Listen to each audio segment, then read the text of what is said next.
essas escolas que participaram, né, do SAEB, que cada uma das escolas veja o seu boletim, né, veja a escala de proficiência. Você não vai ter um indicador, né, que é o IDEB, mas você vai ter escala de proficiência, veja a escala de proficiência. Você não vai ter um indicador, isso vai ser fundamental para a gente. Você vai ter escala de proficiência, mas também você vai ter um indicador.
Que passamos, né, Fabiana? Bom, pode ir no slide 12, por favor. E isso se deve justamente por conta das ações durante a pandemia que a gente realizou, né? Tanto em relação ao órgão central, quanto vocês realizaram, e foi fundamental. A gente sabe que de todas essas ações, a principal ação foi o empenho de cada um de vocês na realização da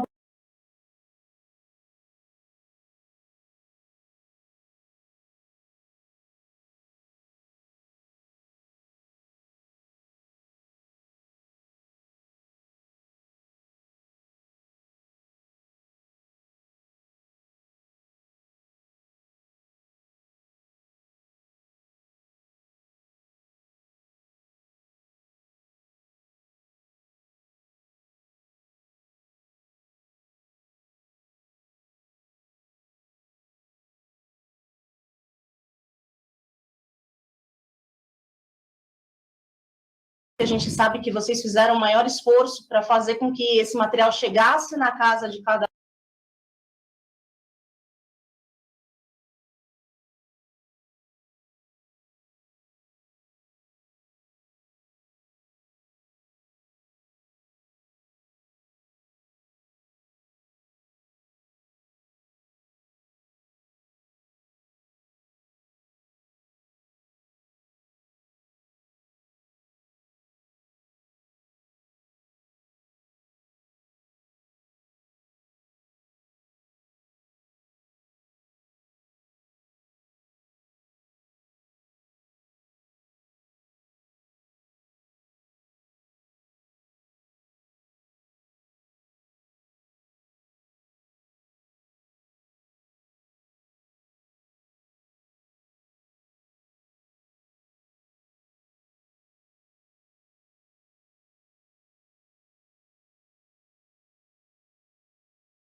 Educação, o Conselho Estadual de Educação, a Secretaria de Saúde, né? Então, e aí eu falo muito sobre a batuta, né, de uma liderança de governo que entendeu que o São Paulo precisaria ser corajoso no enfrentamento dessas questões. A gente tinha certeza que daria certo? Não, ninguém tinha certeza, né? Mas existia uma expectativa de que, com coragem, com equipes técnicas muito dedicadas e com um diálogo permanente com a rede, era possível fazer algo que nunca tinha acontecido, era possível superar as expectativas, né, e chegar em resultados muito positivos, que é o que a gente está vendo. Então, é importante que vocês, né, consigam se reconhecer nessas ações, porque grande parte delas só funcionou porque vocês também acreditaram nisso, vocês compraram esses desafios e vocês puderam ser multiplicadores dessas iniciativas nas suas bases, né? Seja na sua diretoria de ensino, seja na sua escola, seja diretamente com seus alunos. Isso tudo só aconteceu porque a gente conseguiu efetivamente trabalhar em equipe, e uma equipe gigantesca, né? Uma equipe que efetivamente estava acostumada a estar muito próximo, né? Toda vez que a gente faz algum encontro, todo mundo reclama que antes era melhor, que a gente se encontrava mais, toda hora estava junto, e de repente a gente teve que aprender a trabalhar melhor em equipe, com desafios absolutamente novos e à distância. E essa equipe, e a equipe da Secretaria da Educação, e aqui eu não estou falando só dos órgãos centrais, mas estou falando especialmente de toda a rede, está de parabéns. E eu acho que a história, né, quando daqui a uns, talvez 5, 10 anos, a gente olhar para trás e perceber o que foi a pandemia, eu acho que tem uma compreensão do que foi a pandemia e de como a gente, né, como equipe de educação, conseguiu enfrentar e conseguiu resultados muito, muito interessantes. Acho que a história realmente a gente vai ter um lugar muito bacana e cada um de vocês tem que se sentir muito feliz, muito realizado com tudo que aconteceu, tá? Exatamente. Nós vimos aqui, né, tantas imagens de professores dando aula até na porta da casa dos estudantes, e assim, isso tudo que a gente está vivendo hoje, esse resultado é mérito total de vocês, principalmente de vocês. Tá? Não adianta a gente fazer política pública aqui se não tiver a ação na ponta e a tomada de decisão aí na escola. Bom, e aí as ações para recomposição. Estamos agora nesse momento, né, quando a gente tem a retomada das aulas presenciais, então desde o ano passado e até agora, em 2022, a gente tem um momento de recomposição das aprendizagens. Então, aqueles estudantes que, enfim, né, não conseguiram desenvolver todas as habilidades como era de se esperar por todas as questões, a gente tem agora o foco continua nas habilidades essenciais e a gente oferta alguns materiais de apoio, né? Então, por favor, a próxima. Então, a gente tem as avaliações diagnósticas, né, e as processuais, a AP e a sequência digital, né, o teste de fluência, e, mais uma vez, essas avaliações, elas vão dar o contexto do estudante que está na escola nesse momento, né? Então, o SAEB é uma avaliação daquele estudante que já foi, mas que é um indicador importante para a gente entender como um todo, mas essas processuais, a gente permite que a gente vá acompanhando o desenvolvimento ao longo do ano. E a gente tem todo o guarda-chuva do projeto de recuperação e reforço, né, que vai desde os materiais de apoio até o aprender juntos, enfim, todas as medidas de formação que vocês têm acompanhado aí pela EFAP. Bom, para o próximo, a gente entra nas escalas de proficiência, né? E aí, quando a gente analisa, mesmo os anos iniciais, que a gente viu que teve uma queda lá no IDEB, quando a gente olha aqui na escala de proficiência, a gente se mantém no nível 4, tá certo? Então, mesmo que a gente tenha ido de 223,41 a 214,44, nos mantemos na mesma escala de proficiência. O que isso significa? Próximo, por favor. Significa que o que o estudante sabia, né, o conjunto de coisas que o estudante sabia, continua. Então, a gente trouxe aqui um exemplo, né? No nível 4, nos anos iniciais de língua portuguesa, o estudante sabe identificar informação explícita em sinopse e receitas culinárias, identificar assunto principal e personagem em contos, letras e músicas, identificar formas de representação de medida, tempo e em reportagens, tá? Isso é só um exemplo, tá? Vocês podem olhar as escalas de proficiência de forma aprofundada, tem um link, depois vocês vão ter acesso ao link. Aí passa para a próxima, por favor. Em matemática, a gente teve uma queda um pouco maior, né, de 242,56 para 226,90, mas a gente se mantém na escala de proficiência, aí é o nível 5. Próximo. No caso de língua portuguesa, anos finais, a gente teve uma melhora, né, de 261,67 para 262,86 e mantivemos-nos no nível 3. Em matemática, a gente tem uma leve redução de 261,70 para 259,31, mas a gente se mantém também no nível 3. E aí eu trago mais um exemplo, no caso de matemática, que é reconhecer o ângulo de giro que representa a mudança em direção na movimentação de pessoas e objetos, tá? De novo, as escalas, todas as escalas estão no link que vocês vão ter acesso, tá?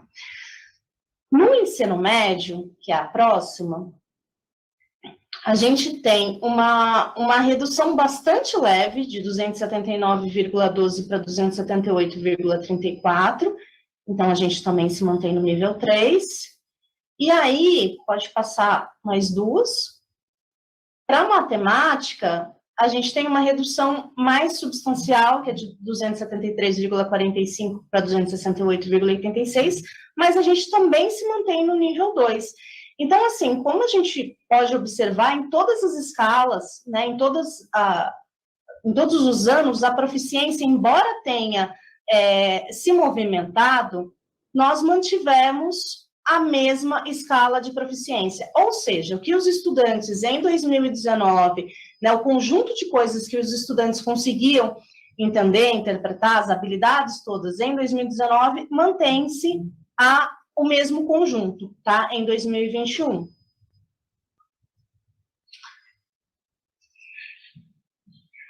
Eu acho que aqui, Vivi, vale a pena a gente fazer uma pausa e fazer um comentário que tanto a professora Gislene quanto o professor Betchal Keres têm repercutido muito nas reuniões que a gente faz aqui, né?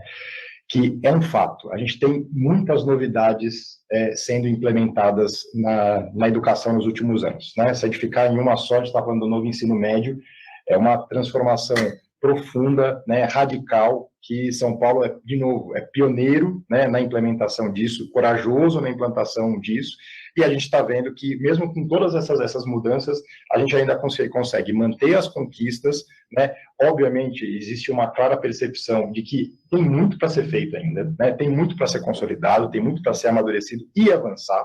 Então, esse resultado não deve acomodar ninguém, não é esse o sentimento que a gente tem, mas, assim, que é um sentimento de que a gente efetivamente está no rumo certo, né? Está com uma direção certa, está com o ritmo o mais rápido possível, né, que a rede como um todo consegue suportar, e a gente precisa conseguir persistir e precisa conseguir celebrar, porque isso não é uma corrida de 100 metros, parece muito mais uma maratona, né? Então a gente sabe que a gente precisa persistir, manter o rumo, manter a velocidade e caminhar para frente, né? Então isso é algo que eu acho que tem que ser um sentimento de todos nós, né? A gente eu percebo muita gente, talvez aqui vocês devam conseguir reparar uma certa olheira aqui, né, na gente, né? Por mais que as meninas tenham feito uma bela de uma maquiagem e tudo mais, assim, existe um cansaço muito grande, né? De todo mundo por esse período prolongado, né? Mas, assim, tem uma diferença, né? A gente aqui está efetivamente, né, num estado diferente no Brasil, que é espelho e referência no Brasil. Se a gente olhar, né, ensino fundamental, anos iniciais, finais e ensino médio, a gente sempre está entre os 3 melhores do Brasil, e assim, em alguns é o melhor do Brasil, e não é de hoje. Então, isso é uma grande responsabilidade, isso é um grande desafio, mas assim, né, como os esportistas gostam de dizer, chegar no topo é difícil. Permanecer no topo é mais difícil ainda, né? E esse é o desafio de vocês, esse é o desafio nosso, né?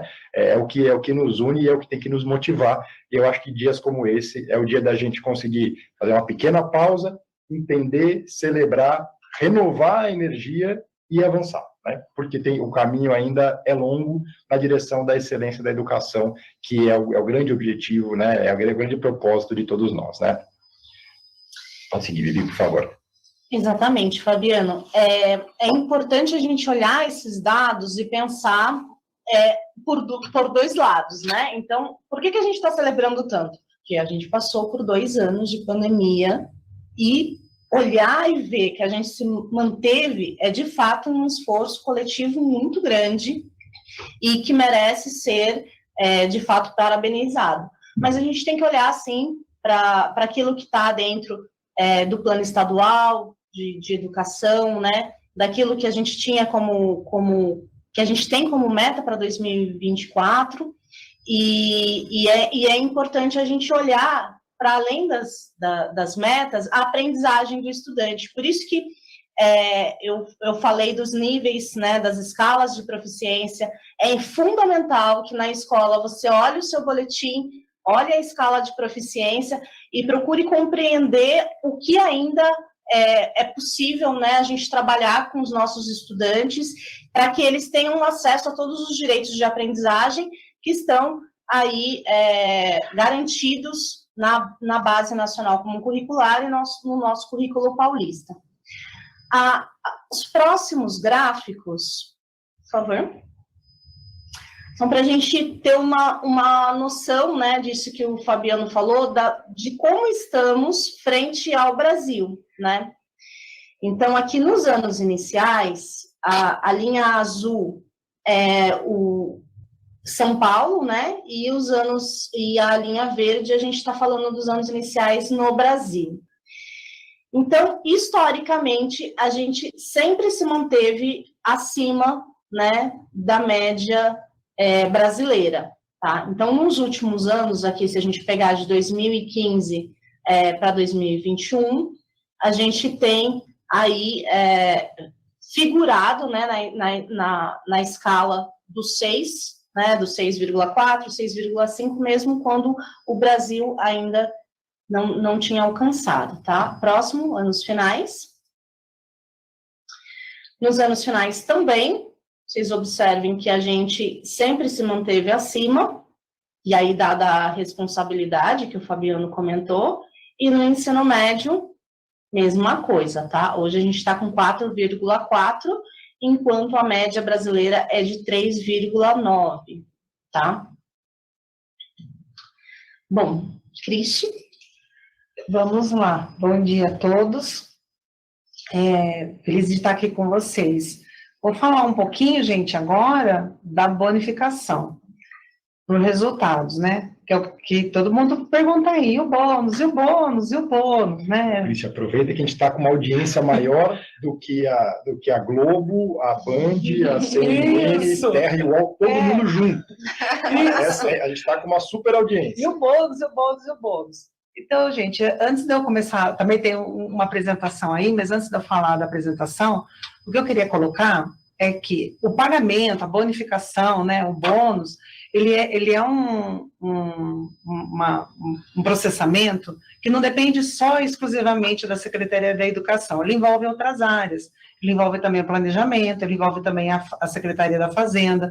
Então, o que eu queria primeiro colocar, antes de tudo, é que todas as equipes, sejam as equipes internas, nós aqui, SEDUC, como as equipes externas, né, Prodesp, Fazenda, Planejamento, todos nós estamos trabalhando aí de forma intensa, né, que nem o Fabiano brincou, tentamos esconder aí, né, nossas olheiras com a maquiagem, mas nós estamos todos trabalhando aí de forma muito intensa para concretizar esse pagamento da forma mais breve, mais rápido possível, mas ele tem um processamento, né, isso eu preciso deixar muito claro aqui, ele tem um processamento.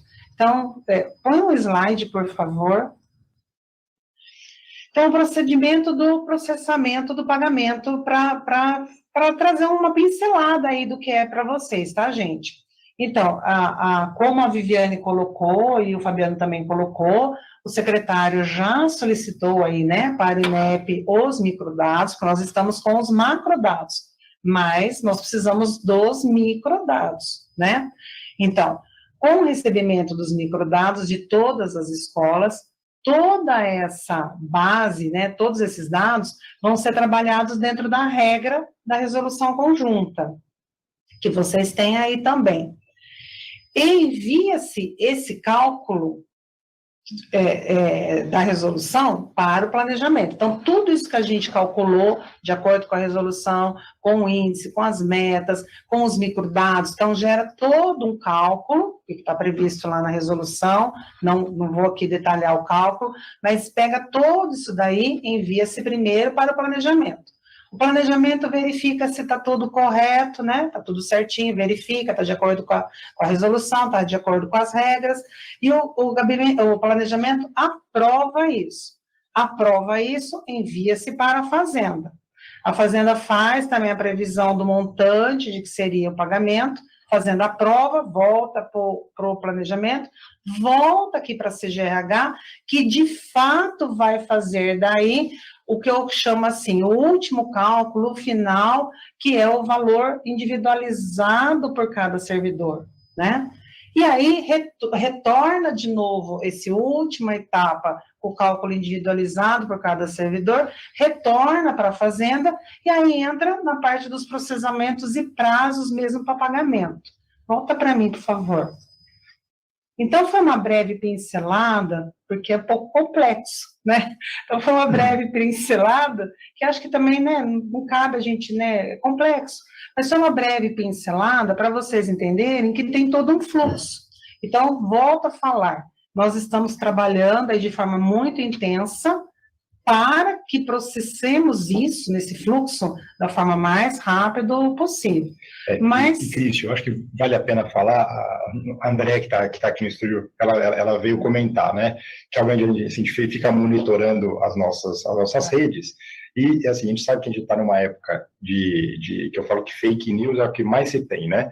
Então, assim, já saíram notícias, as pessoas dizendo que vai ser pago em sexta-feira, domingo e segunda. Gente, assim, ninguém tem mais interesse, né, do que a Secretaria da Educação em levar essa informação para vocês de maneira mais rápida possível, né? Assim, eu digo a vocês, no dia em que houve a divulgação do IDEB, né, o secretário Hubert teve uma reunião com outros secretários, né, dessas pastas que a Cristi me mencionou, para poder já fazer uma primeira organização e mobilização dessas equipes, né? Assim, isso está sendo acompanhado literalmente pelo próprio governador, né? Porque não é um assunto corriqueiro, não é um assunto que entra na burocracia, é um assunto ultra relevante, então está sendo despachado diretamente com o governador. Então tenham a certeza que assim vocês vão receber essa informação de fonte segura, em primeira mão, né, e pelos canais oficiais que a gente tem aqui. Então, fiquem absolutamente tranquilos, não precisa ficar acessando a sede de maneira frenética, né, até porque isso gera um pico de acesso que acaba prejudicando outras aplicações que são muito importantes. Então, assim, fique assim, isso não vai ser uma surpresa, né? Assim, e nem vai ser uma notícia. Né, ó, gente, e nem vai estar lá na sede. Exatamente. Porque como ele envolve outras pastas, ele não é um processamento que ele ocorre na sede. Como ele envolve o planejamento, a sede é um sistema próprio nosso, o SEDUC. Mas como a bonificação envolve outras pastas, ele não é, de fato, ele tem um sistema, mas como ele envolve outras pastas, ele não é algo que corre ali na sede. Então, vai acessar ali na sede, né, não vai Fabiano? Encontrar nada. Eu não vai encontrar, gente, não vai encontrar, né? Mas, como o Fabiano falou, estamos aí, e trabalhando intensamente. E assim que possível, como o Fabiano falou, nós temos o maior prazer em falar para vocês, vai ser tal dia, né? É isso aí. E aí, pode colocar o próximo slide, por favor? Eu acho que aqui, gente, só para a gente ter, também se situar um pouquinho nos prazos médios, né? A Cristi levantou essa informação, que o prazo médio, em anos anteriores, entre a divulgação do índice e o pagamento, foi de 2 meses, tá? A gente já disse, a gente está mobilizado para poder fazer isso o mais rápido possível. Se a gente puder fazer isso antes desse prazo médio de 2 meses, vai ser uma grande satisfação e o que não falta é empenho para poder fazer isso. E aí, eu gostaria só de enfatizar algumas coisas, até porque eu estou vendo aqui nos grupos de WhatsApp, algumas pessoas não entraram logo no comecinho da live, então eu gostaria de recapitular só algumas informações muito rápidas, né? Assim, então, algumas diretrizes que o secretário Hubert já deliberou desde o início para que a gente pudesse trabalhar nessa consolidação. Primeiro, isso é um assunto prioritário entre todas as equipes, tá? Então, brincadeiras de olheira não olheira, quem gosta de trabalhar de madrugada ou não, a gente tem efetivamente priorizado esse tema. Número 1, a gente sabe o impacto dele, sabe o quanto que vocês se dedicaram e sabe que existe uma natural ansiedade para poder receber esse comunicado. Então, 1 é assunto prioritário na pasta. 2, isso vai ser divulgado de maneira oficial, e vocês receberão isso em primeira mão, então não precisa ficar se preocupando, abrindo e-mail, consultando o WhatsApp a cada 3 minutos, porque não é assim que essa informação vai chegar, e ela vai chegar para vocês por uma fonte segura, uma fonte oficial. 3, a orientação do secretário é para que a gente consiga fazer com que o maior número possível de escolas, né, e profissionais tenham assim, a sua avaliação processada. Então, daí esse esforço de obter junto ao INEP essas informações dos microdados, que eu repito, nós recebemos os macrodados, nós já solicitamos os microdados e dependemos do envio do INEP. Isso deve acontecer, provavelmente, não vejo muito motivo para isso não acontecer, e isso é um empenho diretamente, tanto do professor Hubert quanto da professora Gislene, para poder obter esses dados junto à presidência do INEP. Então, além disso, eu acho que tem um quarto assunto que já foi perguntado de algumas maneiras, que eu acho muito importante a gente já antecipar, né? A questão das faltas é um fator importante no cálculo. E já existe uma deliberação do gabinete, né, da Secretaria da Educação, que as faltas relativas à Covid não serão consideradas, não impactarão o cálculo da bonificação, tá? Obviamente, há um entendimento da pasta que essas faltas, né, motivadas pela questão de Covid, é algo muito excepcional, né, e que tem um contexto muito maior. Então, já foi uma deliberação, acredito que tenha sido nas primeiras reuniões, foi a primeira deliberação do secretário, de que isso deveria ser desconsiderado para o cálculo do bônus. Então, acho que essas são as informações que a gente tem, né, são as informações de momento, né, que a gente tem. A gente está trabalhando com essa perspectiva de recebimento desses dados. Quando a gente receber os microdados, eu acho que a gente manda um comunicado para vocês, só para vocês saberem que a gente recebeu esses microdados. E, de novo, quando existir uma previsão, a gente vai comunicar a vocês em primeira mão. Então, assim, fiquem tranquilos, não precisa ficar testando os limites de acesso da sede, não precisa disso. A gente vai ter uma enorme satisfação, né, em divulgar isso. E existe, de novo, um empenho da alta cúpula, né, do governo do Estado, não falando aqui restrito só à Secretaria da Educação, mas também às demais secretarias, Secretaria da Fazenda, e um envolvimento direto e imediato do governador, para poder fazer que esse cálculo, que é tão longo, tem tantas etapas burocráticas, mas que a gente sabe que é um justíssimo reconhecimento do esforço que todos vocês fizeram, tá? Eu acho que, assim, tem uma última dúvida, Vi, que eu queria te perguntar. Tem algumas pessoas perguntando sobre divergência de, olha, se a minha escola está abaixo ou acima, como é que a gente procede para poder fazer a revisão disso? Então, só retomando que, assim, a avaliação, né, e o próprio índice são do INEP, tá? Eles não são dados da secretaria, né, que a secretaria possa modificar ou fazer algum tipo de errata posteriormente ao período que foi aberto à escola, né? Então, referente ao rendimento, né, e ao próprio, os dados gerais do boletim, a gente teve um momento anterior que as escolas poderiam entrar, acessar seu boletim e fazer a sua solicitação de correção. Passado esse período, é gerado o boletim oficial. No caso do rendimento, né, dos estudantes, o censo tem uma data base, que é publicada também em portaria. Então, essa data base é de maio, né, e a prova ela é realizada em novembro. Então, de fato, pode ter havido alguma movimentação na escola de maio para novembro, mas existe, e é publicado por portaria, né, o próprio INEP faz essa portaria, e ela é maio, tá? Tem uma pergunta também que tem a mesma relação, que não é só da Secretaria da Educação, que é sobre a contagem do tempo, esse congelamento, Cris.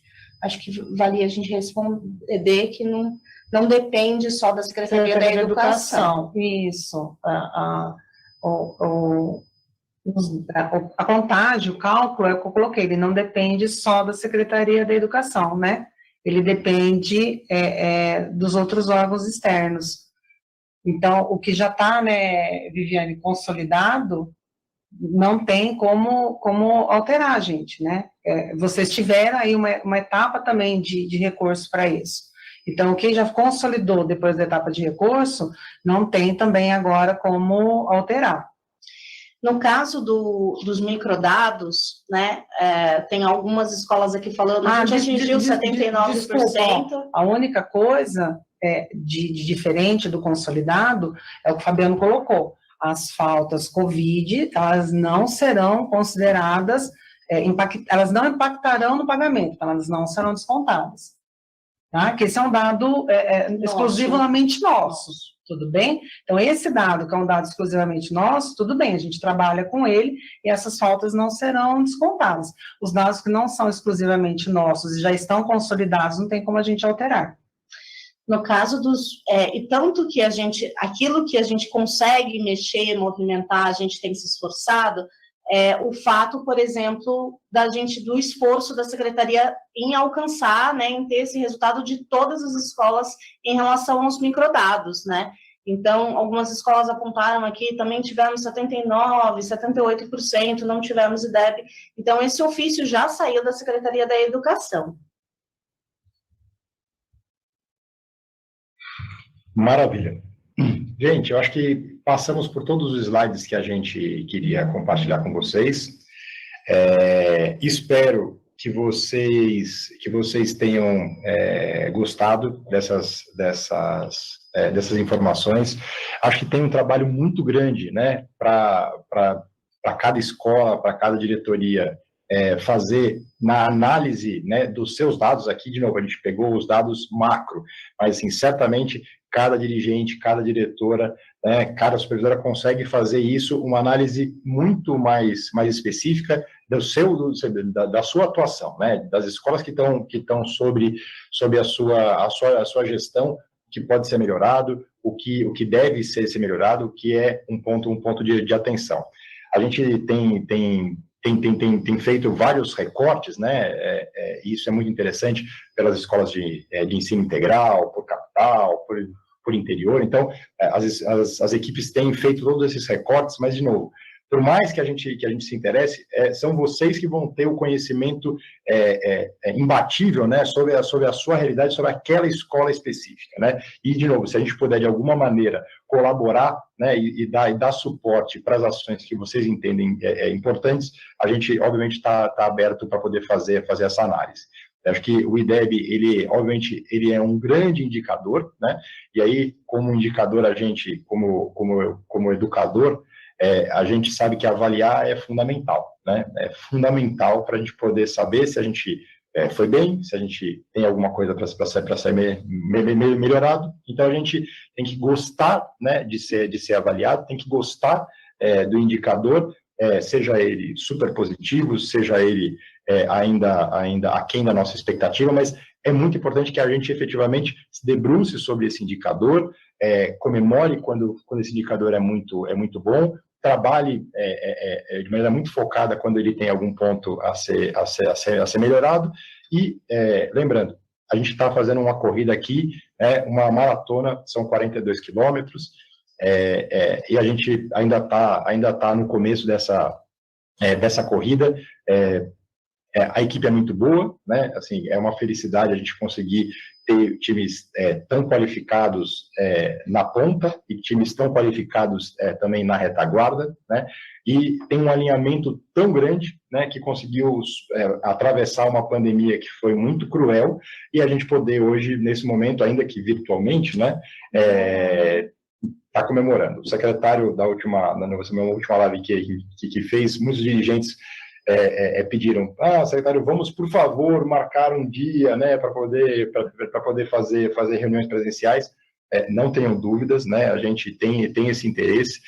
O secretário tem visitado muitas escolas, né, eu falo que ele está virando daqui a pouco ele vai ter aquela carteirinha do Clube Irmão Caminhoneiro, sabe, porque ele está efetivamente na estrada toda semana para poder visitar as escolas, para poder conhecer cada vez mais essa realidade, essa transformação que está acontecendo na ponta. E no início eu ficava um pouco preocupado do secretário ficar tanto tempo viajando, porque a gente tem um expediente burocrático aqui muito grande, mas ele volta com tanto mais energia, né, do que foi depois de ter esse contato direto com a escola, que agora a gente já faz o contrário, a gente já organiza assim, as agendas e fala, secretário, pode ir, a gente prepara tudo, mas volte com muito mais energia, porque aí você vai ter 3 vezes mais trabalho quando a gente se reencontrar. Então, a gente vai ter uma felicidade muito grande de poder reunir vocês muito em breve, tá próximo, para a gente poder comemorar isso também, depois comemorar bônus, tudo mais, e a gente poder começar uma próxima jornada de uma caminhada que ainda tem muito para poder, assim, muitos frutos para poder render. Gente, eu acho que a gente podemos terminar? Acho que só é importante reforçar uma coisa, gente. Tenho falado muito do congelamento do tempo de serviço durante a pandemia, que é uma lei que é federal, né? Então, mas acho que eles estão falando não é do bônus, acho que o congelamento do tempo, agora entendi, do quinquênio, da sexta parte, é uma lei federal que congelou mesmo, foi de 173, foi de março de 20 até dezembro de 21. Para o cálculo do bônus, não está sendo considerado, que vocês têm que ter os 2/3 do tempo, do ano civil contado. Mas para esses benefícios, como estava na lei congelado, a gente não pode estar seguindo o que está nessa legislação. Não é uma ação isolada. Não é uma ação isolada da secretaria, isso, tá? Mas esse congelamento, que foi para o benefício da nossa sexta parte, não está impactando aqui, gente, no cálculo do bônus, tudo bem? Fica tranquilo. E eu acho que um último recado só é que a gente tem feito literalmente uma guerra de trincheira, né? A gente sabe que esse período eleitoral ele traz muitas restrições e algumas delas, inclusive, impactam diretamente a educação, até desconsiderando, né, a dinâmica da própria educação, que é diferente de outras pastas, né? E aí a gente, tanto as equipes técnicas, quanto consultoria jurídica, quanto procuradoria geral do Estado, a gente efetivamente tem feito uma mobilização muito forte para poder dar assim, uma resposta o mais rápida possível, né, para essas muitas demandas que a gente tem envolvendo a questão de categorias, de remuneração. Então, assim, a gente sabe dos anseios de vocês, está muito conectado com isso. A professora Gislene, que também tem um profundo conhecimento dessa legislação, tem atuado diretamente nisso, né? Então, assim, saibam que a gente tem cuidado desses aspectos todos e acho que já resolvemos muita coisa, né, nos últimos meses e não tenham dúvida que o ânimo é renovado para que a gente consiga passar desse período eleitoral, que depois a gente volta a ter um pouco mais de normalidade, né, na administração pública, a gente conseguir também, muitas vezes, recuperar um pouco do tempo perdido que a gente em função dessas restrições eleitorais, tá bom? Gente, mas eu acho que hoje a pauta já foi longa, a gente sabe que a gente tem bastante gente conectada e a gente gostaria que todo mundo voltasse às suas atividades, porque hoje o dia ainda promete, eu sei que aí tem muito trabalho a ser feito, aqui também tem bastante coisa. Então, gente, eu queria agradecer em nome do professor Berchal Keres, em nome da professora Gislene, e de todo o time técnico da Secretaria da Educação, não só o empenho de vocês nesse período todo, um pouco mais de paciência para vocês nesse período agora de cálculo da bonificação, e, sobretudo, a audiência que vocês tiveram nesse dia. A gente vai voltar a falar, esperemos que nas próximas a gente tenha a mesma audiência e até mais gente, mas para aqueles que puderam ouvir, levem essa mensagem. A gente sabe que tem muita gente da rede que está ansioso por essas informações, compartilhe essas informações, vai ser muito legal a gente conseguir fazer com que todos os professores, todos os dirigentes, todos os servidores da pasta consigam receber essa informação. Bom dia para vocês, muito obrigado e até logo.